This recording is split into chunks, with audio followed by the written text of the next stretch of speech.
லூக்கா எழுதின சுவிசேஷம் 19வது அதிகாரத்தை எடுத்துக்கொண்டு 1 10 வரைக்கும் வாசிக்கும்படியாக நான் கேட்டுக்கொள்கிறேன். பிரதர் வாசிக்கிறீங்களா? லூக்கா 19. ಲೂಕಾ எழுதின ಸುವಿಶೇಷಂ ಲೂಕನು ಬರೆದ ಸುವಾರ್ತೆ 19ನೇ ಅಧಿಕಾರ 1ರಿಂದ 10ವರೆಗೂ.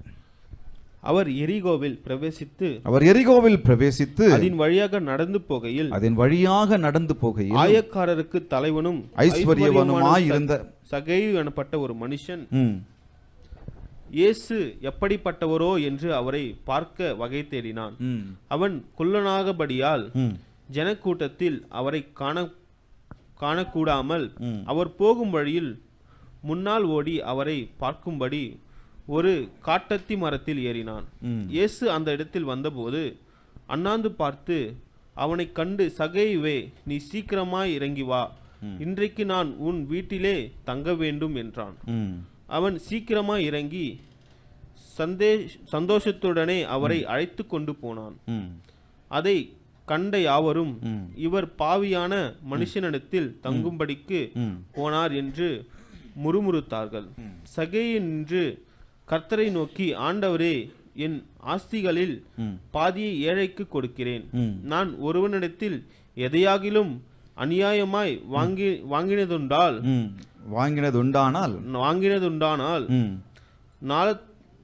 நாளத்தனையாக திரும்ப செலுத்துகிறேன் என்றான். இயேசு அவனை நோக்கி, இன்றைக்கு இந்த வீட்டுக்கு ரட்சிப்பு வந்தது, இவனும் ஆபிரகாமுக்கு குமாரனாய் இருக்கிறான் என்று இருக்கிறானே. இழந்து போனதை தேடவும் ரட்சிக்கவுமே மனுஷகுமாரன் வந்திருக்கிறார் என்றான். ஹல்லேலூயா. ஒரு அருமையான ஒரு வேத பகுதி. சகேயுவின் வாழ்க்கையில் இயேசு இருந்த அந்த கொஞ்ச நேரத்தில் சகேயுவுக்குள்ளாக இருந்த அந்த மாற்றத்தை, அந்த மனமாற்றத்தை நம்ம இந்த இடத்துல பார்க்க முடியுது.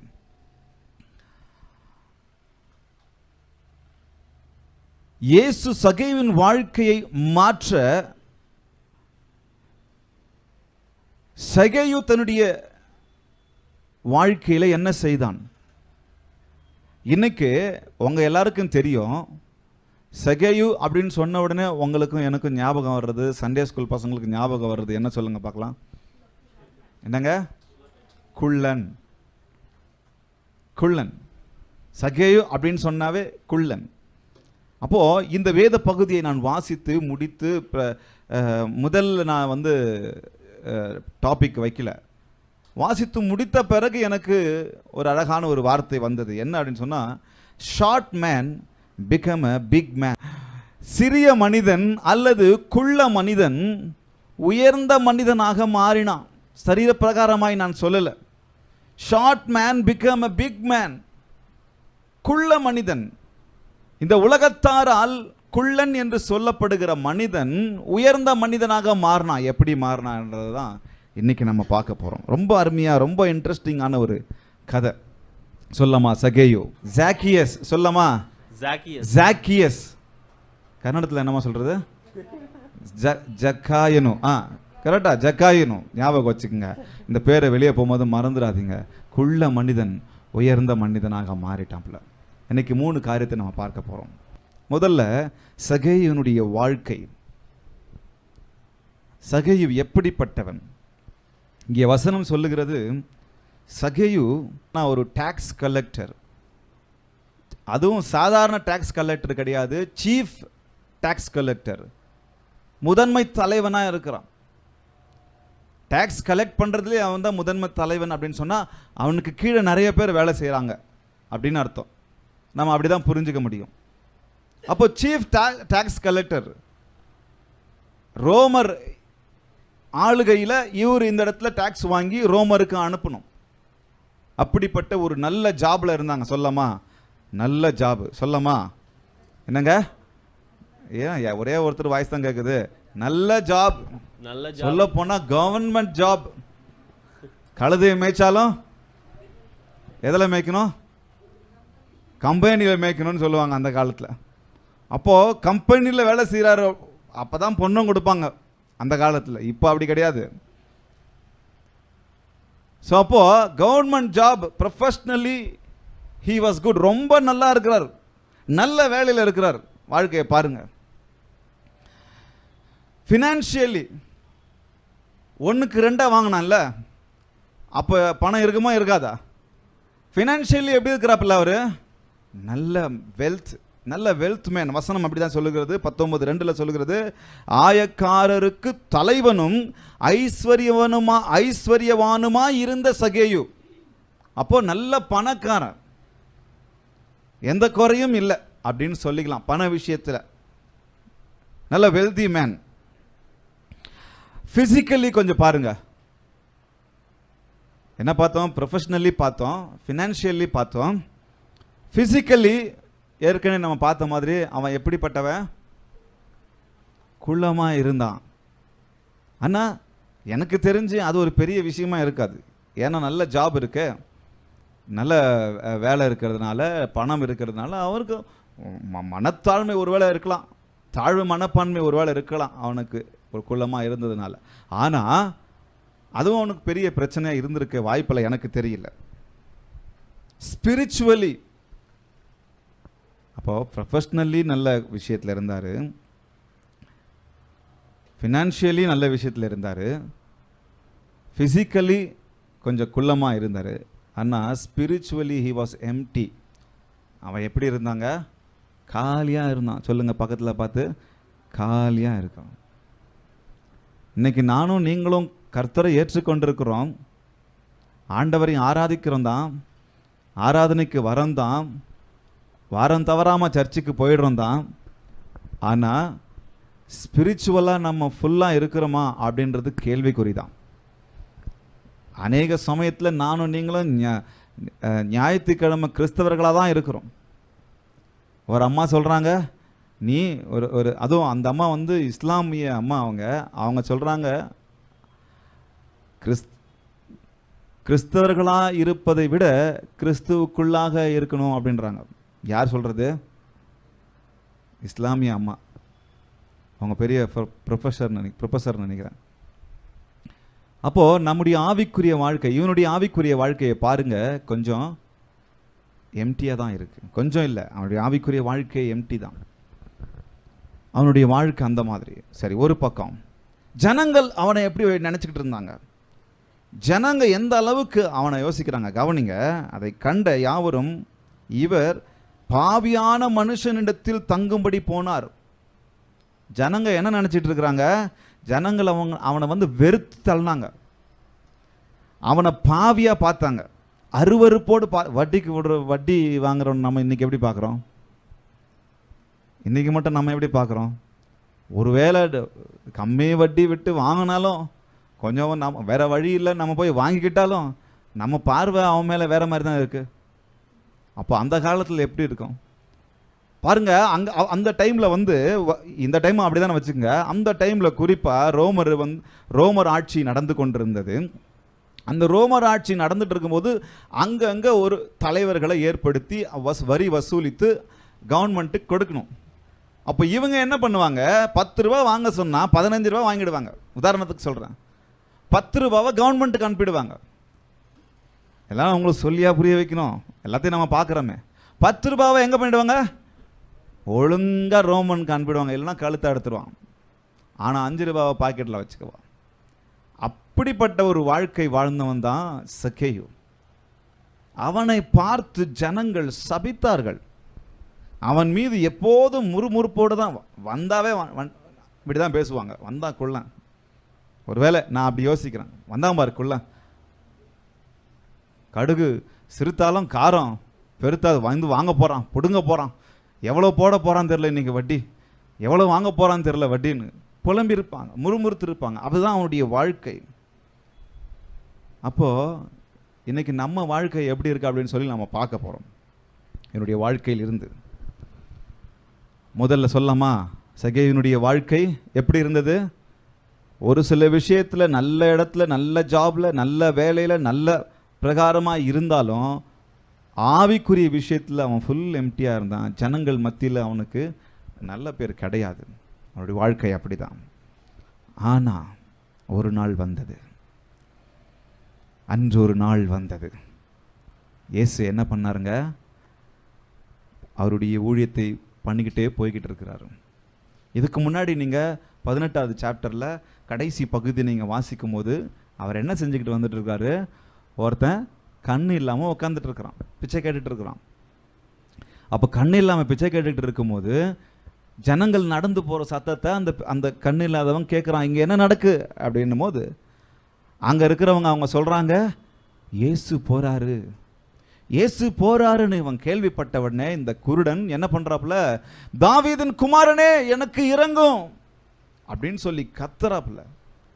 சீஷர்களெல்லாம் அதட்டி சைலண்ட் ஆகு, சும்மா இரு கொஞ்ச நேரம், பெரியவர் போய்கிட்டு இருக்கிறாரு, போதகர் போய்கிட்டு இருக்கிற, சத்தம் போடாத அப்படின்னு சொல்லி கத்தி அதட்டுறாங்க. இவருக்கு அதெல்லாம் மேட்டரே கிடையாது. இவங்க கத்துறதெல்லாம் எனக்கு வேணாம், எனக்கு அவருடைய இரக்கம் தான் வேணும் அப்படின்னு சொல்லி மீண்டுமாய் கத்துறாரு அந்த குருடன், தாவீதின் குமாரனே எனக்கு இறங்கும். உடனே ஆண்டவர் நிற்கிறார். எவ்வளோ இரக்கமுள்ள தேவன் பாருங்க. யார் கூப்பிட்டு நின்னாங்க? பணக்காரன் கூப்பிட்டு நின்னாரா? ஏன் இதை சொல்கிறேன்னு உங்களுக்கு பின்னாடி தெரியும். பணக்காரன் கூப்பிட்டு நிற்கல, யாரு? பிச்சைக்காரன் கூப்பிட்டு நிற்கிறாப்புல. நின்ன உடனே உனக்கு என்ன வேணும்? எனக்கு கண் திறக்கப்படணும், உன் விசுவாசம் உன்னை ரட்சித்தது அப்படின்னு சொன்ன உடனே அவன் கண்கள் திறக்கப்பட்டது. அநேகர் பார்த்து ஆச்சரியமாயிட்டாங்க.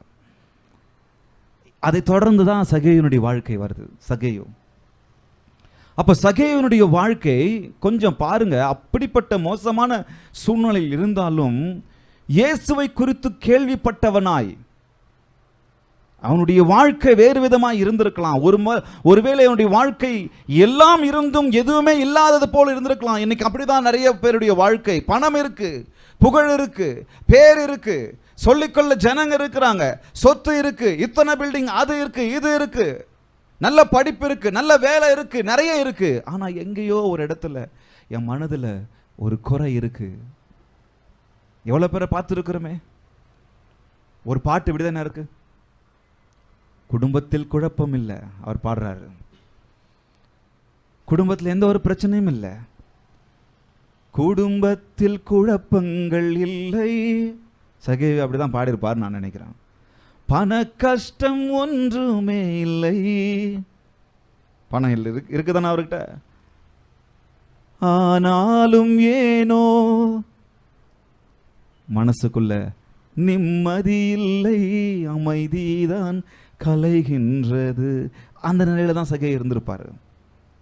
ஆனா ஒரு நாள் இயேசுவை குறித்து கேள்விப்படுறாரு. இவர் எப்படிப்பட்டவரோ, கரங்களை தட்டலாமா? என்னங்க, இவர் எப்படிப்பட்டவரோ, வசனம் அதை தான் சொல்லுகிறது.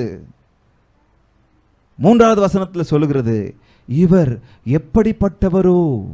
அந்த கியூரியாசிட்டி, அந்த ஆர்வம், அந்த இன்ட்ரெஸ்ட், அந்த வாஞ்சை, அந்த அந்த அந்த கியூரியாசிட்டி, அந்த வாஞ்சையோடு அவன் நிற்காமல் இவர் எப்படிப்பட்டவரோ என்று அவரை பார்க்க வகை தேடினான். அவன் குள்ளனானபடியால் ஜனக்கூட்டத்தில் அவரை காண முடியல.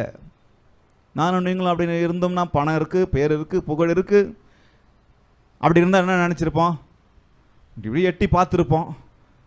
ஜனக்கூட்டம் பார்க்க முடியல, சரி அப்படின்னு போயிட்டு இருப்போம். ஐஸ்வர்யவான் பெரிய விஷயம் ஆண்டவர் ராஜ்யத்துக்குள்ளே வர்றதுன்னு ஆண்டவர் சொல்கிறாரு.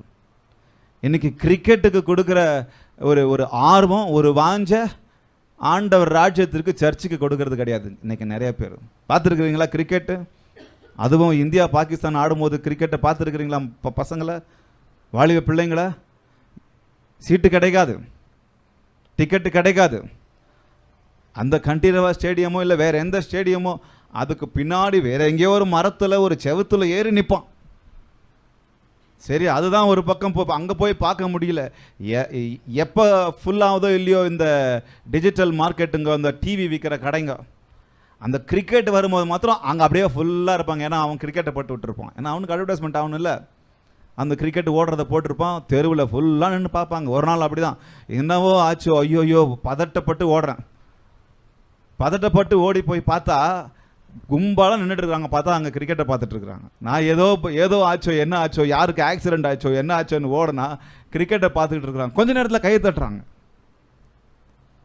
கொஞ்ச நேரத்தில் அவ்வளோ துடிக்கிறான், அவ்வளோ வாஞ்சு, அவ்வளோ இன்ட்ரெஸ்ட் கிரிக்கெட்டில்.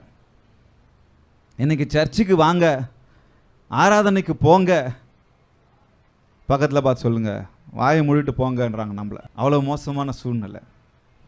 ஆனால் இங்கே கவனிங்க, சகேயு குள்ளனா இருந்தபடால் ஜன கூட்டம் இருந்ததுனால பார்க்க முடியல. அங்கே அவன் ஆர்வம் இருந்தது. ஆனால் ஆர்வத்துக்கு மேலாக ஒரு வார்த்தை, அவனுடைய வாஞ்சையை பாருங்க. ரெண்டாவது பாயிண்ட், அவருடைய வாஞ்சையை பாருங்க. 4வது வசனத்தில், அவர் போகும் வழியில் முன்னாக ஓடி, எப்படிங்க, அங்கே நின்றுடல, அவன் பார்க்க முடியல, சரி போட்டு இன்னொரு தடவை வந்தா வருவார், தெருவில் பார்த்துக்கலாம் அப்படின்னு சொல்லி விடாம என்ன பண்றாப்புல, அவர் போகும் வழியில் முன்னாடி ஓடுறாரு, குடு குடு குடு குடு குடு ஓடி அவரை பார்க்கும்படி ஒரு காட்டத்தி மரத்தில் ஏறினான். கரங்களை தட்ட மாட்டீங்களா? ஒரு மரத்து மேல ஏறிட்டாம, மரம் மேல ஏறி பார்க்க போறான். இந்த வாஞ்சையை தான் நானும் நீங்களும் ஆண்டவர் ராஜ்யத்துக்கு காண்பிக்கணும். என்கிட்ட பணம் இருக்கலாம், பேர் இருக்கலாம், புகழ் இருக்கலாம், மனசை பாருங்க. அதனால தான் நான் சொன்னேன், short man become a big man. எங்க அவன் பணத்தை வைத்து நான் சொல்லலை, புகழை வைத்து நான் சொல்லலை, நல்ல வேலையை வச்சு நான் சொல்லலை short man become a big man சொல்லி. அது இல்லை அவனை உயர்ந்தவனாய் ஆக்கினது. இங்க கவனிங்க, எல்லாம் இருக்கு, நான் ஏன்பா இவ்வளோ பெரிய ஆளாக இருக்கிறேன், கவர்மெண்ட்ல வேலை செய்கிறேன், இவர் யாரோ இயேசுவாமே, நான் ஏன் போய் பார்க்கணும் அப்படின்னு சொல்லி தெனாவிட்டா நிற்காம ஓடுறான். அவர் போகும் வழியில் முன்னாடி ஓடி அவரை பார்க்கும்படி ஒரு காட்டத்தி மரத்து மேலே ஏறாப்புல. வாஞ்சை எனக்கு உங்களுக்கு வேணும். இந்த வாஞ்சை இல்லை அப்படின்னு சொன்னா என் வாழ்க்கையில் தேவனை நான் முழுவதுமாய் அனுபவிக்க முடியாது. நீங்களும் நானும் சில சமயங்களில் எனக்கு நிறைய கேள்வி வந்திருக்கு ஆரம்ப காலகட்டத்தில். ஏன் இவங்க மாத்திரம் நல்லா இருக்கிறாங்க, இவங்க மாத்திரம் உயர்றாங்க, இவங்க மாத்திரம் அதை செய்கிறாங்க, இவங்களுக்கு மாத்திரம் இப்படிப்பட்ட தாளந்து, இவங்களுக்கு மாத்திரம் இப்படிப்பட்ட வரங்கள். கேள்விப்பட்டிருக்கீங்களா? யோசிச்சிருக்கிறீங்களா? அவன் மாத்திரம் மேலே மேலே போய்கிட்டு இருக்கிறானே. நீங்கள் ஒத்துக்க மாட்டீங்க, நான் ஒத்துக்கிறேன். இவன் மாத்திரம் பெரிய ஆளாக ஆகிட்டு இருக்கிறானே. முன்னாடி பார்த்து நம்ம சிரிப்போம், நல்லா இரு நல்லா இரு நல்லா இருக்கிறீங்க. பின்னாடி போனவட நம்ம என்ன சொல்ல போகிறோம், சொல்லுவோம், இவன் மாத்திரம் எப்படா நல்லா இருக்கிறான், நல்லா போய்கிட்டு இருக்குது அவன் வாழ்க்கை. ஏன் தெரியுமா? நான் ஆண்டவர் பிள்ளைங்களுக்கு சொல்கிறேன், ஏன் தெரியுமா? அவன் வாஞ்சையை காண்பித்தான். சங்கீதம் 91 வசனம் சொல்லுகிறது, அவன் என் நாமத்தை அறிந்தபடியால், என்னங்க, அவன் என்மேல் வாஞ்சையா இருக்கிறபடியால் அவனை விடுவிப்பேன், என் நாமத்தை அறிந்திருக்கிறபடியால் அவனை உயர்ந்த அடைக்கலத்தில் வைப்பேன். வசனம் அதுதான் சொல்லுது. அப்போ வாஞ்சை எனக்கும் உங்களுக்கும் முக்கியம். ஆண்டவர் எவ்வளவு தேடுறோம் அது ரொம்ப முக்கியம். முதல்ல அவர் தேடி வந்துட்டாருங்க. நீங்கள் என்னை தெரிந்து கொள்ளவில்லை, நான் உங்களை தெரிந்து கொண்டேன்னு சொல்லி யோவான்ல சொல்றாரு. யார் சொல்றாரு? ஆண்டவர் என்ன சொல்றாரு? நீங்கள் என்னை தெரிந்து கொள்ளவில்லை, நான் உங்களை தெரிந்து. அதனால தான் அவர் தெரு தெருவா போய்கிட்டு இருக்கிறார், தேடி தேடி போய்கிட்டு இருக்கிறார். அற்புதங்களை செய்ய, நன்மைகளை செய்ய, கண்களை கொடுக்க, அற்புத அடையாளங்களை செய்ய, பலவிதமான காரியங்களை மக்கள் வாழ்க்கையில் இருக்க செய்ய. இன்னும் கொஞ்ச நாள் தான் நான் இந்த உலகத்தில் இருக்க போறேன் சரீர பிரகாரமா. நான் என்ன இருக்கிற ஒவ்வொரு, அவருக்கு தூங்க கூட விடல ஜனங்க. அவ்வளவு காரியம். ஆனா யாரெல்லாம் அவரை அண்டிக் கொண்டார்களோ, யாரெல்லாம் அவர் மீது வாஞ்சை வைத்தார்களோ, யாரெல்லாம் அவரை பார்க்க வேண்டும், அவரோடு கூட இருக்க வேண்டும், அவர் சமூகத்தில் நான் காத்திருக்க வேண்டும், அவர் ஆலயத்தில் அவருடைய பிரசன்னத்தில் நான் இருக்க வேண்டும் சொல்லி யாரு வாஞ்சையா இருக்கிறாங்களோ அவங்கள தான் ஆண்டவர் பெரிய காரியங்களை அவங்கள வைத்தான் செய்கிறாரு. அப்ப நான் நாளைக்கு கேள்வி கேட்கக்கூடாது. நாளைக்கு என்ன பண்ணக்கூடாதுங்க? கேள்வி கேட்கக்கூடாது. என்ன கேட்கக்கூடாது? ஏன் இவங்களுக்கு மட்டும் கடவுள் அதை கொடுத்தாரு, ஏன் இவங்களுக்கு மாத்திரம் கடவுள் அதை செஞ்சார் அப்படின்னு நான் கேள்வி கேட்க முடியாது, கூடாது. ஏன்னா அவர்கள் ஆண்டவர் சமூகத்தில் செலவிட்ட காரியம் அப்படி. கர்த்தர் சமூகத்தில் காத்திருந்தார்கள், வாஞ்சையோடு இருந்தார்கள். ஆண்டவரை பார்க்க முடியல. இன்னைக்கு ஆராதனை இந்த மாதிரி ஜெப கூட்டம் அப்படின்னு சொல்லி நம்ம சொன்னாவே ஜனங்களுக்கு சொல்றதுக்கு ரீசன் எங்கிருந்து தான் கண்டுபிடிப்பாங்கன்னு தெரியாது. என்னங்க, ரீசன் எங்கிருந்து தான் கண்டுபிடிப்பாங்கன்னு தெரியல. இந்த ஸ்கூலில் பசங்க வந்து ஏண்டா வரல அப்படின்னு சொல்லி கேட்ட உடனே அவங்க உயிரோடு இருக்கிற ஆயாவே சாவடிச்சிருவாங்க. பார்த்துருக்கீங்களா? உயிரோடு இருக்கிற பாட்டி, டே போன வாரம் ஒரு பாட்டி சொன்னேன், அவங்க வேற பாட்டி, இது வேற இந்த பாட்டி. ஒரு நாள் தாத்தாவை சாவடிப்பான், ஒரு நாள் வயிறு வலி, ஒரு நாள் தலைவலி, ஒரு நாள் வியாபாரம், ஒரு நாள் வேலை. வாஞ்சையை நான் ஆண்டவர் சமூகத்துக்கு காண்பிக்கலன்னு சொன்னா, ஆண்டவர் சமூகத்திலிருந்து நாம் எதையும் அதிகமாய் பெற்றுக்கொள்ள முடியாது. இருந்தாலும் ஆண்டவர் நம்ம என்ன பண்றாரு, வாழ வச்சுக்கிட்டு தான் இருக்கிறாரு. இயேசுவை பார்க்க வேண்டும் என்ற அந்த வாஞ்சை அவனுடைய வாழ்க்கையில பெரிய காரியங்களை செஞ்சது. கவனிங்க, அந்த வீடியோவை ஆன் பண்ணுங்க, இந்த வீடியோவை பாருங்க. இது ஏற்கனவே ஒரு தடவை நான் அந்த ஃபேஸ்புக்கில் பார்த்தேன். பார்த்துட்டு நமக்கெல்லாம் ஆண்டவர் எவ்வளவு கிருபை பாராட்டியிருக்கிறார், அதை உணரவே இல்லையே அப்படின்னு சொல்லி யோசித்தேன். சரி, திடீர்னு பார்த்தா நேற்றுக்கு இந்த பிரசங்கெல்லாம் ரெடி பண்ணிக்கிட்டு இருக்கும்போ ஒரு பிரதர் திருப்பும் அதே வீடியோ அனுப்புனார்.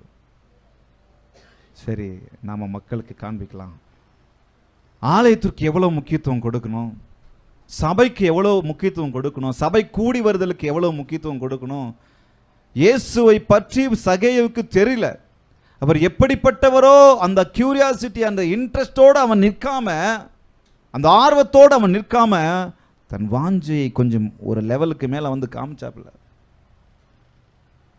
எனக்கு நமக்கு எல்லாம் நல்லா இருந்தும் வாஞ்சை இல்லை, வர்றதுக்கு விருப்பம் இல்லை, ஜெபத்துக்கு போகிறதுக்கு விருப்பம் இல்லை. ஆன்லைனில் பார்க்குறீங்க, நீங்கள் ஆன்லைனில் வருதுன்னு சொல்லி நீங்கள் ஆன்லைன்லேயே வீட்டில் உட்காந்துடுறீங்க. ஆன்லைன் எப்போ தேவையோ அப்போ தான், யாருக்கு தேவையோ அவங்களுக்கு தான். ஒரு சிலர் பலவீனம் உள்ளவங்க சர்ச்சுக்கு வராங்க, இந்த வாரம் வருவாங்களா என்னன்னு தெரியல, போன வாரம் வரல, அவங்க ஆன்லைனில் பார்த்துக்குவாங்க. அவங்களால நடக்க முடியல, அவங்களுக்கு கால் கை ப்ராப்ளம். அப்படிப்பட்டவங்களுக்கு தான். நம்ம நல்லா இருக்கிறோம், வண்டி இருக்குது, வசதி இருக்குது, அப்படிப்பட்ட நமக்கே ஆண்டவருடைய ஆலயத்திற்கு போவோம் வாரம்னு சொன்னால் மனசில் இருதயத்தில் நிம்மதி, ஒரு மாதிரி என்ன சொல்கிறது, அந்த அந்த சந்தோஷமே நமக்குள்ளாக வர்றது கிடையாது. பார்க்கலாம் எப்படிப்பட்ட நிலைமையில் இருக்கிறாங்கன்ட்டு. குஜராத்துடைய பார்டர் ராஜஸ்தானுக்குள்ள உட்பட்டது, ஆனால் குஜராத் பார்டர் பாருங்க. ஆராதனைக்கு போறதுக்கு மக்கள் பாருங்க, அவங்களோட டூ வீலர்லாம் பாருங்க எவ்வளோ தூரம் நடந்து வந்து, அது இந்த இவ்வளோ பெரிய நதிக்குள்ளாக கடந்து வந்து, உங்களுக்கு தெரியல, அங்கே வீடு தெரியுதுல, அந்த வீட்டில் தான் ஜனங்கள் கூடுறாங்க தெரியுது. மிஷினரி தலைவர்கள் எப்படி வராங்க பாருங்க. அவங்களுடைய பைக்குகளை பாருங்க, இந்த மக்களுடைய பைக்கை கொண்டு வந்து ஆற்றுக்குள்ளே நிப்பாட்டி இங்கேருந்து அப்படியே நடந்து போகிறாங்க. சின்ன பிள்ளைகள்லேருந்து பெரியவங்க வரைக்கும் தூரத்துலேருந்து வந்து ஒரு இடத்துல கூடி ஆண்டவரை ஆராதிக்கிறதுக்கு இப்படிலாம் ஓடி வராங்க. நமக்கு நல்ல வசதி வாய்ப்புகள் இருக்கு, ஆண்டவர் நன்மைகளை தந்திருக்கிறாரு, வாகனங்களை கொடுத்துருக்கிறாரு. ஆனால் நம்ம ஆலய ஆராதனைக்கு வந்து நம்ம என்ன பண்ணுறது கிடையாதுன்னா, தேவனுக்கு முக்கியத்துவம் கொடுத்து ஓடுறது கிடையாது. எங்கே வசதி வாய்ப்புகள் இல்லையோ அங்கே ஆண்டவரை தேடி ஜனம் வந்து நிறைய ஓடுறாங்க. நம்ம என்ன செய்து கொண்டு இருக்கிறோம், யாருக்காக வாழ்றோம், எதற்காக வாழ்றோன்றத கொஞ்சம் யோசித்து செயல்பட்டா நல்லது. மிஷினரி ஊழியங்களையும் மிஷினரி தலங்களையும் நம்ம நினைத்து பார்த்து ஆண்டோட நாமத்தை உயர்த்துவோம். இதுதான், இது குஜராத்துடைய பார்டரு. ஒரு நதிக்கு இடையில வந்துட்டு இருக்கு பாருங்க. இவ்வளோ அழகான நதியில மக்கள், ஊழியர்கள், அதுவும் ஊழியர்கள் இப்படியா கடந்து வந்து கர்த்தரை ஆராதிக்கிறத பார்க்கும்போது மிகுந்த சந்தோஷம். ஆண்டவர் எங்கும் தமிழை தொழுது கொள்கிறவர்ல ஆண்டவர் என்ன பண்ணிருக்காருன்னா ஏற்படுத்தி வைத்திருக்கிறார். கர்த்தர் நம்ம ஆசீர்வதிப்பார். அந்த சிந்தையோடு கூட மிஷினரி ஊழியங்கள்ல தரிசனத்தோடு கூட செயல்படுவோம். கர்த்தர் நம்மை ஆசீர்வதிப்பார். சுத்தி நான் 4 பக்கமும் உங்களுக்கு இந்த வியூவை காட்டுறேன் பாருங்க, மக்களுடைய வியூவை பாருங்க. இந்த இடத்த வியூவா பாருங்க. Good good. ஹாய். இது பார்த்த உடனே எனக்கு ஒரு பெரிய கில்ட்டு. அந்த இடம் பாருங்க எப்படி இருக்கு. அது குஜராத்தில் ஒரு குறிப்பிட்ட ஒரு பகுதி. அங்கே அவ்வளவு எதிர்ப்பு. என்னங்க, ஆஃப் பண்ணிடுங்க, ஆஃப் பண்ணிடுங்க. அவ்வளவு எதிர்ப்புகள். அந்த இடத்துக்கு போகணும்னா எவ்வளவு கஷ்டப்பட்டு போகணும். ஒரு நதியை ஒரு ஆற்றை தாண்டி போகணும். மதியத்துக்கு சாப்பாடு எடுத்துட்டு அதை தூக்கிட்டு போனாங்க பார்த்தீங்களா. ஒரு பெரிய டபரா, அது என்ன சொல்லுவாங்க, அண்டா, அந்த டபராவில் எடுத்துட்டு போனாங்க. மிஷினரிகள் அந்த இடத்துல போய் அங்கே ஒரு இடத்துல போய் ஆராதிக்கிறதுக்கு போகிறாங்க. அங்கே மக்கள் வாஞ்சி, எங்கே வசதி இல்லையோ, எங்கே வசதி குறைவாக இருக்கோ போக முடியல. அங்கே அவ்வளோ எதிர்ப்பு, எவ்வளவு எதிர்ப்பு. ஆனால் எழுப்புதல் பாருங்க, வாஞ்சையை பாருங்க. நடந்து ஓடி வராங்க. நடக்கிற வழியை பார்த்தீங்களா. இயேசு எப்படிப்பட்டவரோ. சகேயுக்கு தெரியாம ஓடி போய் மரத்து மேல நின்று பார்க்க போனாரு. ஆனால் இயேசு எப்படிப்பட்டவர் என்று யாருக்கு தெரியுமா? உங்களுக்கு தெரியுது, எனக்கு தெரியும் தானே, எனக்கு தெரியும் தானே. சகேயுவை அவன் பணம் தடுக்கல. இயேசு எப்படிப்பட்டவரோ அப்படின்னு சொல்லி பார்க்க. சகேயு அவனுடைய வேலை தடுக்கல. என்னங்க, அவனுடைய வேலை தடுக்கல. இயேசு எப்படிப்பட்டவரோ என்று சொல்லி பார்க்க. சகேயுவை அவனுடைய அந்தஸ்து தடுக்கல. இயேசு எப்படிப்பட்டவரோ என்று பார்க்க. இன்னைக்கு என்னையும் உங்களையும் எது தடுக்குது? யோசிச்சு பார்த்துக்கலாம். அவர் உங்கள் உள்ளத்தை அறிகிறார். எல்லா வசதிகளையும் எனக்கு உங்களுக்கும் கொடுத்துருக்கார். பக்கத்தில் பார்த்து சொல்லுங்க, தடுக்கி விழுந்தா சர்ச்சுங்க. என்னங்க, சர்ச்சுக்குன்னு சொல்ல மாட்டீங்களா? எப்படி?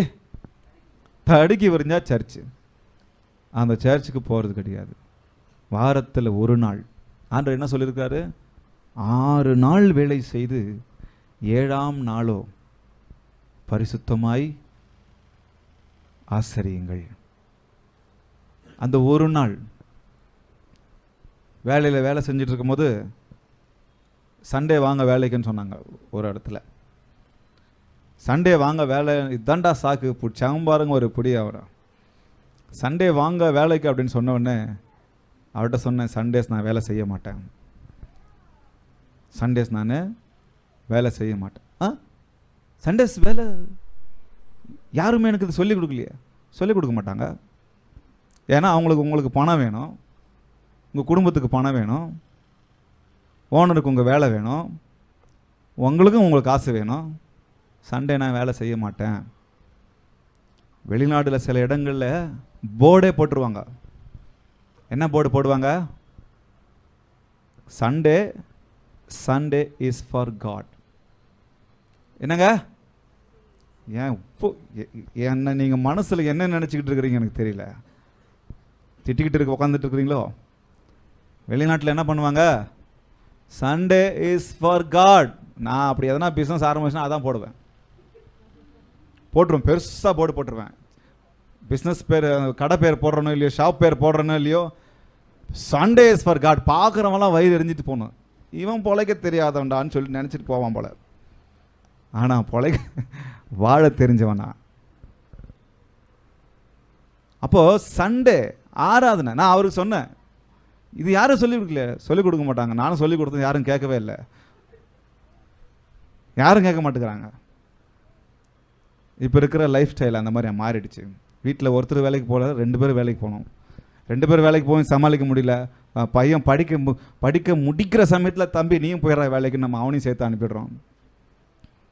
அவனுக்கும் இன்ட்ரெஸ்ட் கொஞ்சம் அதில் இருக்கும், பணத்தில். ஏன்னா பார்க்குறான் எல்லாத்தையும். வேலை வேலை வேணும், வேலை வேணும், வேலை வேணும், படிப்பு வேணும், படிப்பு வேணும், படிப்பு வேணும், அது வேணும், இது வேணும் சொல்லிக்கிட்டே இருப்போம். நல்லா ப்ரேயர் பண்ணுவார் பாஸ்டர் ப்ரேயர் பண்ணியோ இல்லை நீங்கள் ப்ரேயர் பண்ணியோ வேலை கொடுத்த உடனே சண்டேக்கு ஆளை காணோம், சர்வீஸ்க்கு ஆளை காணோம். சாக்கு போக்கு சொல்கிறது.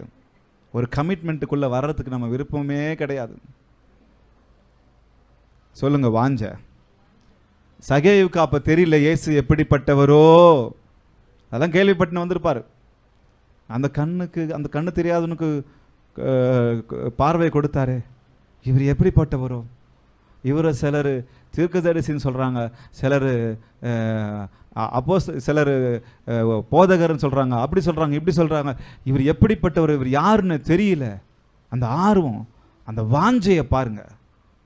மரத்து மேல ஏறி நின்ட்டாப்புல. பார்த்தீங்களா வீடியோ? நான் ஏற்கனவே சொல்லியிருக்கிறேன். இன்னைக்கு சர்ச்சுக்கு ஏன்பா வரல, 2-3 வாரம் வரல விசுவாசி ஃபோன் பண்ணால் என்ன சொல்கிறாங்க, நான் பழைய சர்ச்சில் எங்கள் சர்ச்சில் இருக்கும்போது அந்த சர்ச்சுக்கு வர வழியாக ஒரு நாய் கட்டிக்கிட்டு இருந்தாங்க. அந்த நாய்க்கு பயம் ஆயிடுச்சு, கடிச்சிருமோன்னு பயம், அதனால் வரல. ஃபேக்ட்ரிக்கும் கம்பெனிக்கும் போகும்போது நிறைய நாய்ங்க இருந்துச்சு, போகாமல் விட்டோமா?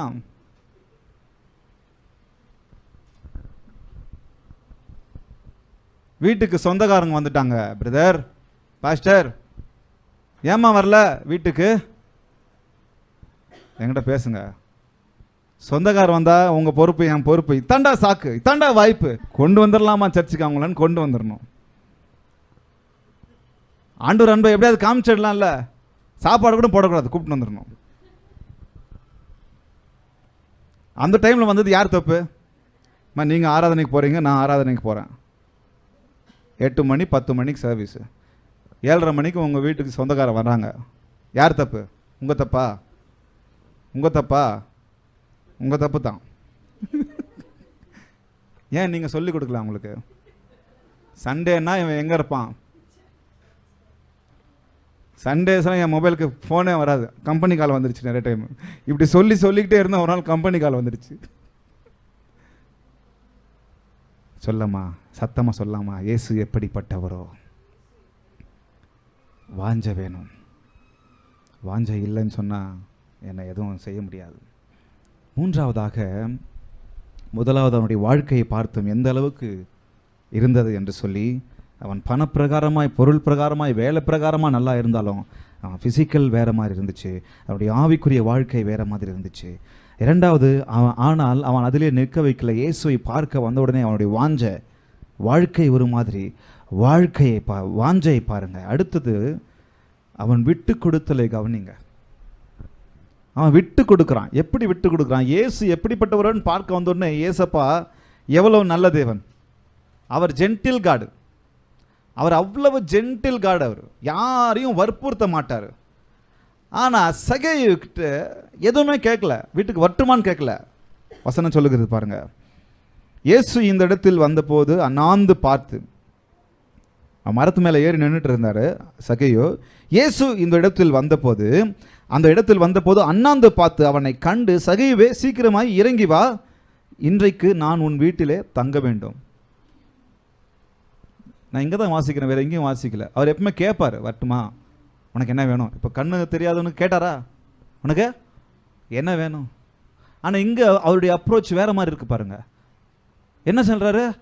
சீக்கிரமாக இறங்கி வாப்பா, இன்னைக்கு நான் உன் வீட்டுக்கு வரப்போகிறேன். என்ன விஷயம்? எப்படி தெரியுமானா, அந்த வாஞ்சி அவன் காண்பித்தான் பாருங்க.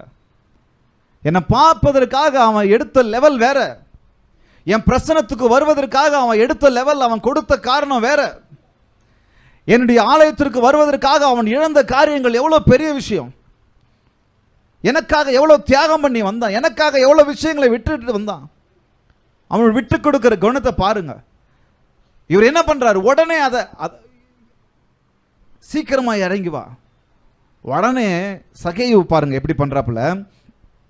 உன் வீட்டில் தங்க வேண்டும் என்றார். அவன் சொன்ன மாத்திரத்தில் பாருங்க, அவன் சீக்கிரமாய் இறங்கி சந்தோஷத்தோடு அவரை அழைத்து கொண்டு போனான். கரங்களை தட்ட மாட்டீங்களா?